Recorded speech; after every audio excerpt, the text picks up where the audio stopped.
quiero que recuerden este círculo, que es el círculo de la iglesia. Y vamos a hablar del círculo de Jesús.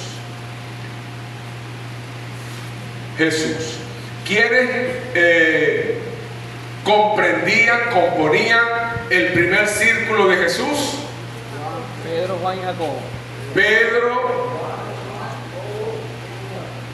Juan y Jacobo.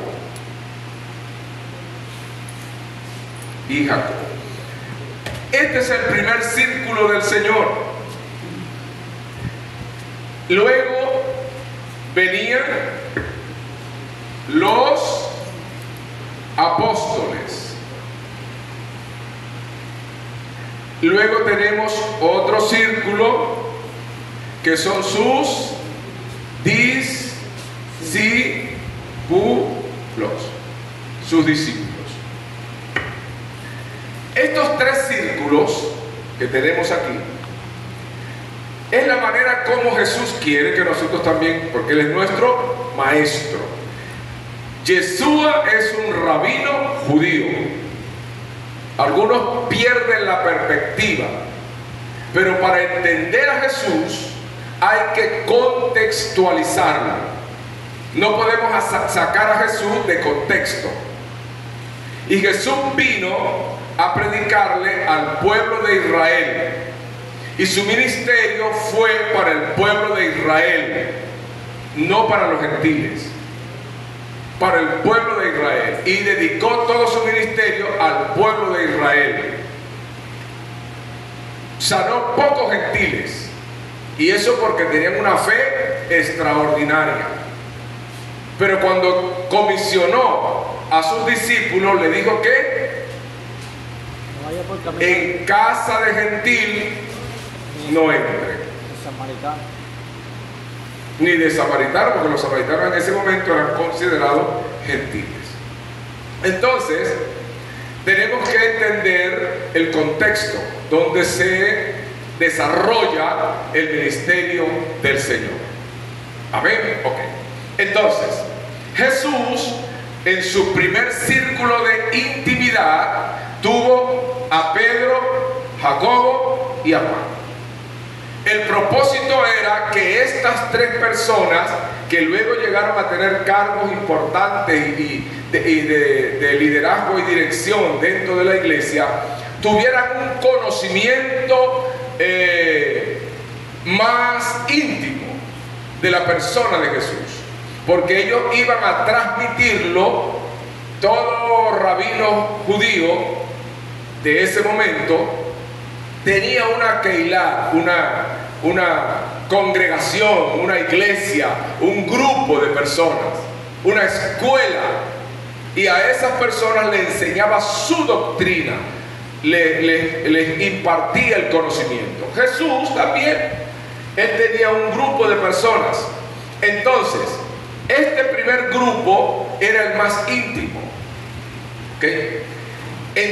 En la iglesia, el pastor de una iglesia cuenta con un grupo de personas íntimas. Y entonces usted ve al pastor para arriba y para abajo con Jacobo. Y le dice, pero bueno, no hay más miembro aquí que el pastor le diga que haga eso. Y algunos se sienten un poquito así, medio extraños. Pero hay gente dentro de la congregación que sabe, algunos dicen, sabe cómo se bate el cobre. Y algunos desde lejos dirán, bueno, y esto, y aquello, y lo otro, pero no lo entienden y no lo juzgamos por eso. Pero hay un grupito que sabe y que debiera saber, porque para eso es incluido en el círculo íntimo, para que entienda. Cuando el ministerio de la iglesia toma una decisión, espera que estos de este círculo lo entiendan. entienda. Y no sean los primeros, porque si ya lo entiende, si ya lo ha hablado, si ya sabe, no sean los primeros en ponerse en contra. Porque aunque los demás no lo entiendan, estos deben entenderlo. Y lo hacemos para que esto lo entienda, y no nos importa lo demás, porque sabemos que hay personas que han entendido la situación. Pero si en una reunión Pedro y Jacobo y Juan se levantan contra el Señor, pero Señor, eso no es así, entonces afectaría los demás círculos. Estos debían de acompañar, y cuando Jesús diga amén, estos tres tenían que decir amén. ¿Para qué? Para que estos dos círculos pudieran ser fortalecidos en el conocimiento. Se pasa en nuestra iglesia que tenemos un círculo de personas que siempre están íntimos, que se preocupan si el ministerio, si el pastor tiene zapatos, si hay que frisar una pared, si hay que arreglar la nevera, si hay que darle una ofrenda para que se compre unos pantalones. Entonces esas personas son los que saben, y que uno espera que esas personas de eso sea lo que estén pendientes, de cómo está el ministerio, cómo se sostiene, porque el verdadero ministro no se va a parar aquí en este púlpito, ningún verdadero ministro, a decir esta semana comí mango verde. No lo va a hacer, no lo va a hacer. ¿Por qué no? Porque yo entiendo, desde que yo empecé el ministerio hasta hoy, no he pasado hambre. Pero yo entiendo que me llamó el Señor. Y cuando no tengo que comer, yo no se la puedo pedir a nadie. Tengo que pedírsela al que me mandó, al que me envió, al que me contrató. No puedo pararme aquí y decirle a la iglesia: mira, hermano, no me han visto los zapatos que están rotos. No lo puedo hacer, y un verdadero ministro tampoco lo debe hacer. ¿Por qué? Porque él está contratado por el Señor. Y para eso, entonces tiene un círculo íntimo. ¿Usted cree que el Señor Jesús alguna vez lo vieron lavando la ropa en el río Jordán? No. ¿Por qué no? Porque tenía un círculo íntimo, aparte de este, tenía un círculo íntimo de amigos. De amigos. Y nunca el Señor Jesús lo vemos en Traqui comprándose una túnica nueva. Ni lo vemos por allá llevando las sandalias para que se la remiende. No, ¿por qué no? ¿Quién estaba ahí? ¿Quién? ¿Han leído? ¿Quiénes? No, todas las mujeres no. Había un círculo de personas. Ay, mire, ¿usted sabe cuántas mujeres había ahí? Juana. María Magdalena. Juana, la mujer de Chuza. El Señor se ganó una vieja con plata,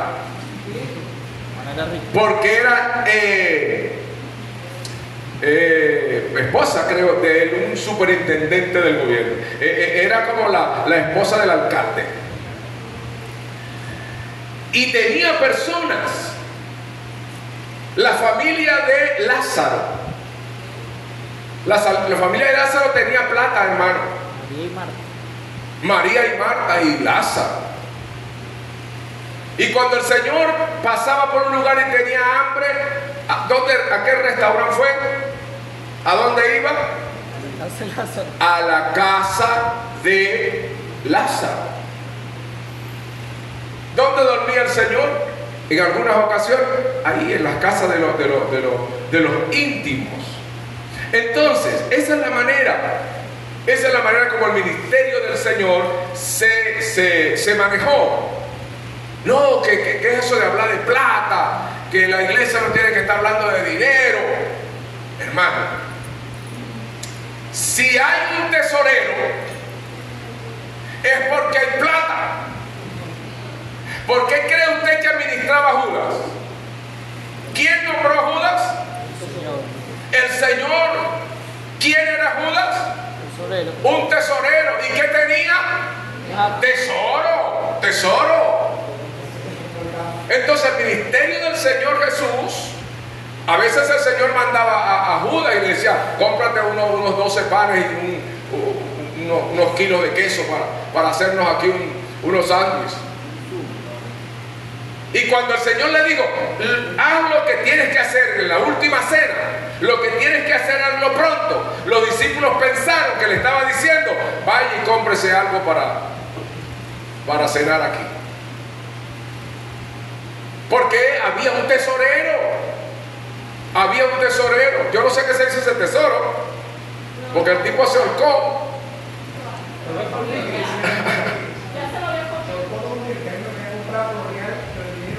No, compró con los reales del precio de la entrega, de la traición. Con el precio de la traición, porque ellos no quisieron esa plata, no, llévate esa plata, esa es plata de sangre. Y entonces el tipo recogió la plata y ¿qué hago con esta plata? Entonces compró un campo. Pero con el resto del tesoro no, se lo quedó. Pero entonces lo que quiero decirles es que había dinero. Y que el Señor Jesús también estaba interesado en la administración. ¿Por qué? Porque había un círculo íntimo aquí de personas que entendían al ministerio. Al ministerio, porque a más de estos que eran apóstoles, estos tenía un círculo íntimo de personas que ayudaban al Señor. El vestido, los zapatos y todo eso del Señor, la comida. Habían personas. Entonces, dentro de la iglesia es igual. Quizás usted no pertenezca al círculo íntimo del pastor y del ministerio. Y por eso cuando usted nombre un equipo de trabajo, tiene que tener por lo menos un hombro donde llorar. Porque todos vienen a traerle la queja al pastor, este ministerio que me dio pastor, los caballeros, los jóvenes, las damas, pero si tú tuvieras un círculo íntimo, tú te quejas con ellos. Y ellos que son los que van a influenciar a los demás círculos, van a ser de ayuda. Pero si tú no tienes un círculo íntimo, unas personas que puedan ayudarte, que puedan llorar con ellos, sino personas que son un obstáculo, y si tú le dices algo enseguida van a chismearle a los otros que tú dijiste, que el otro dijo. Entonces déjese de buscar esos chismosos. Entonces uno espera, y cuando uno ve una traición de este círculo íntimo, duele más. Duele más. Porque al Señor lo traicionó uno de este círculo. Pero las cosas que hacían este círculo, él esperaba que fueran con él, patria o muerte. Claro, que estuvieran con él. Entonces, dentro de la iglesia es igualito. Es igualito. Cuando uno se entera de que este círculo le está serruchando las patas, dicen aquí en Venezuela, ¿verdad? O le ha traicionado. Es tremendo. El hermano Bejarano me cuenta, Bejarano fue el superintendente de la Asamblea de Dios antes del hermano Eleodoro Mora en el Antiguo Testamento. Él dice que él ganaba un sueldito, pero un sueldito miserable que no lo ayudaba. Y él iba y reunió a la directiva de la iglesia para ver si le aumentaban el sueldo, porque era muy pequeño, muy poquito. Y él tenía un diácono íntimo que era, bueno, pues con él uña y sucio, tremendo, y lo llama y le explica: ayúdame en la directiva, ayúdame para que me suban el sueldito, porque la situación está fuerte. Y entonces él le dijo: tranquilo, pastor, tranquilo. Hicieron la reunión, y en aquel tiempo acostumbraban que cuando se hacía una reunión para hablar de cosas de la persona o del pastor, lo sacaban. Vaya a sacar, que nosotros aquí discutimos. Y sacaron a Bejarano y dejaron ahí. Y entonces cuando empieza la reunión, el primero que dice cómo le van a estar aumentando el sueldo a este hermano. No, y él me dijo, mira lo tremendo que es, que me dijo que lo ayudara aquí, que los manipulara a ustedes. No, hermano. Y resulta que no le subieron nada. Pero los íntimos que él tenía ahí le dijeron, mira, este hermano dijo esto. Porque aunque a uno lo sacaran, siempre tenía un Jacobo y un Juan y un Pedro ahí. Y él siempre recuerda eso. Y bueno, lo recordaba. Que a veces hay personas que uno piensa que son íntimos. Entonces, dentro de la iglesia debe haber un círculo. Y así que usted no se preocupe. Si usted ve que arriba el pastor para arriba y para abajo con Arturo, bueno, no hay más nadie aquí. Hermano Arturo, haga esto, hermano, haga aquello, hermano de arriba, hermano allá. Bueno, ¿y qué? Es porque hay personas que usted puede contar con ellos y que usted puede usarlos. Hay unos íntimos de estos de ahora, aquí no, gracias al Señor por eso, pero que usted le dice algo y entonces sale murmurando. Entonces usted, como líder de la iglesia, en su equipo de trabajo, si tiene unas personas íntimas, debiera tenerlas, porque ellas van a influenciar, ellas es el enlace entre los otros círculos. ¿Ok? El círculo 2 son los apóstoles. Los apóstoles no pertenecían todos a este círculo.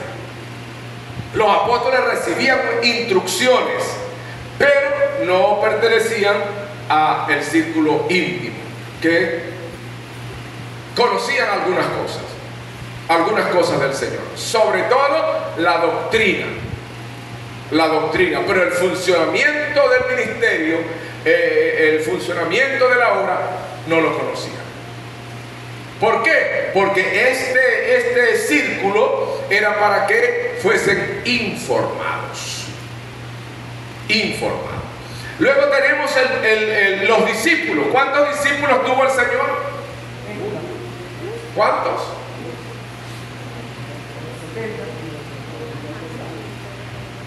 El Señor tuvo muchos discípulos. ¿Qué es un discípulo? Un alumno. ¿Cuántos habían en el monte 50. de los Olivos? Más de 50.000. Pues, ¿cuántos le dieron comida? 5.000. Sin meter a las mujeres, los niños y la suegra. Eran de ellos. Andaban con Jesús, eran discípulos, es decir, alumnos que aprendían. Esos son el círculo de discípulos. Entonces, en la iglesia, como vemos aquí, en este cuadro, hay personas que son miembros activos de la iglesia, que diezman, ofrendan, trabajan, están. Ustedes que están acá. Pero hay otros miembros que son miembros de la iglesia, pero no están comprometidos. Entonces, no se amargue la vida. No los eche. No se amarguen con ellos. Usted como líder, si ellos están, y si no están, no están. Y denle la gloria a Dios cuando estén. Gócese cuando ellos estén. Pero el que no esté, no se amargue. Porque vemos líderes agotados, líderes cansados, arriando ese poco de vaca y de chivo, y llega el pastor, yo voy a renunciar. Porque esto no, tranquilo, no se amargue con ellos. No se amargue, porque ya usted sabe que estos pertenecen a los no comprometidos y que si usted le saca una ofrenda, oiga, usted ha hecho algo. Gócese. Si usted le saca que asistan a una actividad, gócese, hermano. Y cuando no ven, amén, bueno, no vino. Gloria a Dios. ¿Me entendieron? ¿Preguntas? ¿Alguna pregunta? Está claro. Está claro, muy bien. Pasamos a otro tema.